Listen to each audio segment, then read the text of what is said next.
ಏನು ರಾಜ್ಯದಲ್ಲಿ ಡೀಸೆಲ್ ದರ 2 ರೂಪಾಯಿ ಏರಿಸಿದ್ದಾರೆ. ಅದೇ ರೀತಿಯಲ್ಲಿ ಕೇಂದ್ರವು ಕೂಡ ತನ್ನ ಅಬಕಾರಿ ಸುಂಕವನ್ನು ಏರಿಸಿದ್ದಾರೆ. ಇದು ದೊಡ್ಡ ಮಟ್ಟದಲ್ಲಿ ಇವತ್ತು ಸಾರ್ವಜನಿಕರಿಗೆ ಒಂದೇ ಅಲ್ಲ, ಖಾಸಗಿ ಸಾರಿಗೆ ಸಂಘಟನೆಗಳಿಗೆ, ಖಾಸಗಿ ಸಾರಿಗೆಗೆ ದೊಡ್ಡ ಮಟ್ಟದಲ್ಲಿ ಹೊಡೆತ ಬೀಳ್ತಾ ಇದೆ.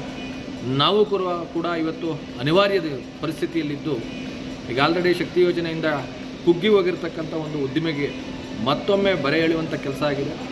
ನಾವು ವಿಧಿ ಇಲ್ಲದೆ ಇವತ್ತು ಖಾಸಗಿಯವರೇ ಕೂಡ ದರವನ್ನು ಹೆಚ್ಚು ಮಾಡುವಂಥ ಪರಿಸ್ಥಿತಿಯಲ್ಲಿ ಬಂದಿದ್ದೀವಿ.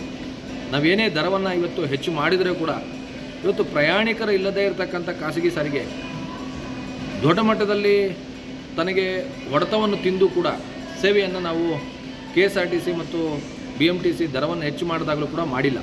ಆದರೆ ಈಗ ವಿಧಿ ಇಲ್ಲದೆ ನಾವು ದರವನ್ನು ಹೆಚ್ಚು ಮಾಡಲೇಬೇಕಾದಂಥ ಪರಿಸ್ಥಿತಿಯಲ್ಲಿದ್ದೀವಿ. 15ನೇ ತಾರೀಕಿನ ನಂತರದಲ್ಲಿ ಏನು ಟ್ರಕ್ ಮಾಲೀಕರು ಇವತ್ತು 15ನೇ ತಾರೀಕು ತನಕ ಒಂದು ಗಡುವನ್ನು ಕೊಟ್ಟಿದ್ದಾರೆ. ಆ ಗಡುವಿನ ಒಳಗೆ ಸರ್ಕಾರ ತನ್ನ ದರದ ಇದನ್ನು ಏನು ಇವತ್ತು ಹೈಕ್ ಮಾಡಿದ್ದಾರೆ, 2 ರೂಪೀಸ್, ಅದನ್ನು ವಾಪಸ್ ಪಡ್ಕೊಳ್ಳದೆ ಹೋದರೆ ನಾವು ಕೂಡ ಟ್ರಕ್ ಮಾಲೀಕರ ಜೊತೆಯಲ್ಲಿ ಒಂದು ಹೋರಾಟವನ್ನು ಮಾಡಬೇಕಾಗತ್ತೆ, ಅಥವಾ ಪ್ರತ್ಯೇಕವಾಗಿ ಒಂದು ಹೋರಾಟಕ್ಕೆ ನಾವು ಕರೆಯನ್ನು ಕೊಡಬೇಕಾಗತ್ತೆ ಅಂತ ಹೇಳಲಿಕ್ಕೆ ಬಯಸ್ತೀನಿ. ನಟರಾಜ್ ಶರ್ಮಾ, ಖಾಸಗಿ ಸಾರಿಗೆ ಸಂಘಟನೆಗಳ ಒಕ್ಕೂಟ.